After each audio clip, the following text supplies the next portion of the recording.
Good morning बच्चों। आज हम शुरू कर रहे हैं एक्सरसाइज 5.8। कौन से एक्सरसाइज शुरू कर रहे हैं? 5.8। 5.8 में देखो आपको कुछ आकृतियां दे रखी है और उसे छांटना है कि कौन सी आकृति बहुभुज है और कौन सी नहीं है और कौन सी क्या है। जांच कीजिए कि इनमें से कौन सी आकृति बहुभुज है। यदि इनमें से कोई बहुभुज नहीं है तो कारण बताओ। ठीक है, जैसे पहला आपको कुछ इस तरह की आकृति दे रखी है।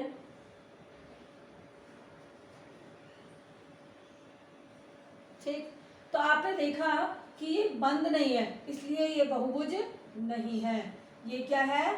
बहुभुज नहीं। कारण क्या है कि ये बंद नहीं है, यानी बंद आकृति नहीं है, खुले है इसके सिरे। दूसरा देखो, ये कुछ इस तरह का आपको शेप दे रखा है। ठीक, ये देख लीजिएगा, सेम है, लेकिन ये बहुभुज बन जाता है कैसे भी हो। चाहे देखो सेम अगर बनाना चाहे अपन बुक के हिसाब का बनाए, ये मैंने समझाने के हिसाब से बनाया था। ये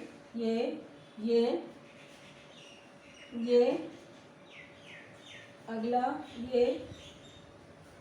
ये।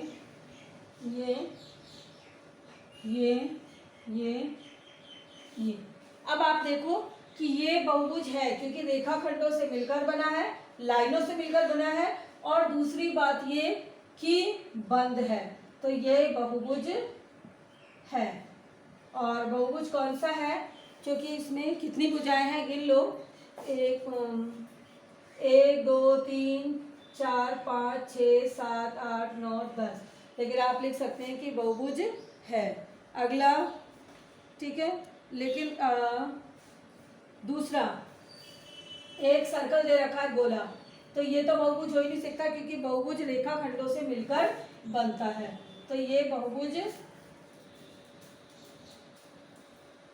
नहीं, क्योंकि रेखाखंड से नहीं बना हुआ, से नहीं बना है। अगला है ये, तो ये भी बहुभुज नहीं हुआ क्योंकि इसमें भी रेखाखंड देखो, तीनों रेखाखंड, ये दो तो है लेकिन ये वक्र आ गया, और बहुभुज बनता है सारी ही रेखाखंड होने चाहिए, तो ये भी बहुभुज नहीं। कारण हो जाएगा रेखाखंड से नहीं बना, इसलिए। अगला और बोल रहा है प्रत्येक बहुभुज का नाम लिखो। सेकंड में क्या बता रहा है? बहुभुज का नाम लिखने को बोल रहा है। बहुभुज का नाम देखो, फर्स्ट है ये आपका 4 भुजाओं वाली आकृति है, तो ये हो गई चतुर्भुज। 4 भुजाओं वाली क्या कहलाएगी? चतुर्भुज। अगला बी बोल रहा है, ये देखो इस कुछ ऐसा है, 3 भुजाओं, 1 2 और 3 भुजाएं हैं, तो ये कहलाएगा त्रिभुज। क्या कहलाएगा? त्रिभुज। अगला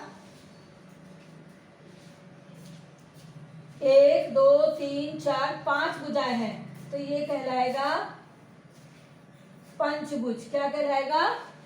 पंचभुज। अगला देखो नीचे दिखाई देगा तो बनाओ, नीचे दिख जाएगा। देखो 1 2 3 और 4 5 6 7 8 भुजाएं हैं, तो 8 भुजाओं वाला कहलाएगा अष्टभुज। क्या कहलाएगा? अष्टभुज, 8 भुजाओं वाला। ये तो आपके क्वेश्चन में थे 4, एक मैं आपको बता देती हूँ। देखो 6 भुजाओं वाला, 1 2 3 4 5 6, तो ये कहलाएगा षडभुज। क्या कहलाएगा? षडभुज। 7 भुजाएं होंगी तो सप्तभुज, 8 भुजाएं होंगी तो अष्टभुज। नेक्स्ट है क्वेश्चन नंबर 3। क्वेश्चन नंबर 3 में देखो ये बोल रहा है एक षडभुज का रफ चित्र खींचो। किसका खींचना है? षडभुज का।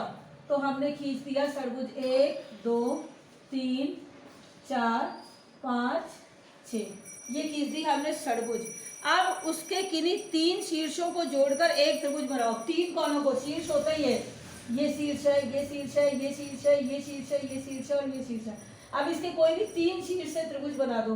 तो जैसे मैंने बना दिया 1 शीर्ष, 2 शीर्ष, 3 शीर्ष, इन 3 शीर्षों से मिलकर बना दिया त्रिभुज। चाहे तो ये बना दो और चाहे तो देखो मैंने बना दिया 1 शीर्ष, 2 शीर्ष, 3 शीर्ष, ये 1 शीर्ष, 2 शीर्ष, ये 3 शीर्ष, इन तीनों शीर्ष से मिलकर बना दिया मैंने इसके अंदर एक त्रिभुज।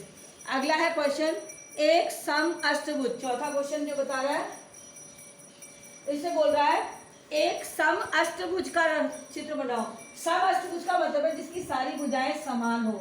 1, 2, 3, 4, 5, 6, 7 और 8 अष्टभुज हो गया। सम अष्टभुज, सम का मतलब हो गया जिसकी सारी भुजाएं समान है, 8 भुजाओं वाले।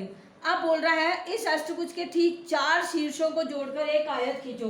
तो 4 शीर्ष, 1 शीर्ष, 2 शीर्ष, 3 शीर्ष, 4 शीर्ष, इन 4 शीर्षों को मिला के अपन ने बना दिया आयत, बन गया आयत। अगला है 5वां क्वेश्चन। क्वेश्चन नंबर 5 में बोल रहा है कि किसी बहुभुज का विकर्ण उसके 2 शीर्षों को जोड़ने से प्राप्त होता है, आसन्न शीर्षों को छोड़कर। यदि इसकी भुजाएं नहीं होती हैं तो क्या बोलेंगे? हाँ, प्राप्त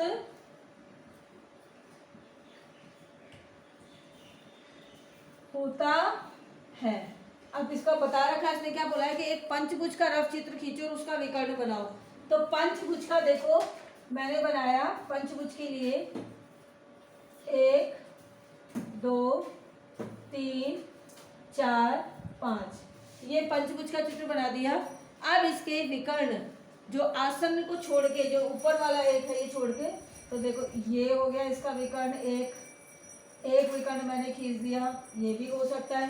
तो ये हमारे हो गए इसके विकर्ण, खींच दिया हमने पंचभुज का चित्र बना के इसके विकर्ण। इसके साथ में आज आपकी एक्सरसाइज 5.8 कंप्लीट हो गई है। कल हम करेंगे एक्सरसाइज 5.9। Thank you.